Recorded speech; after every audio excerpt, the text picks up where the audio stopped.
तर ब्रेकनंतर आपलं पुन्हा एकदा स्वागत। बातमी आहे सांगलीतून। सांगली जिल्हा परिषदेत सत्ता स्थापनेच्या घडामोडींना वेग आल्याचं पाहायला मिळतंय।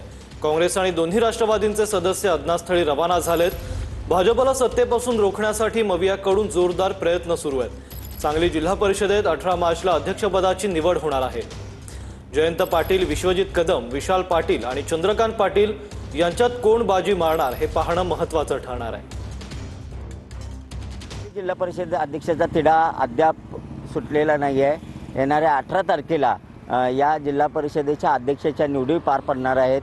मात्र आता नवीन माहिती समोर आली आहे। या 18 तारखेला अध्यक्षपदाची निवडी होणार आहेत।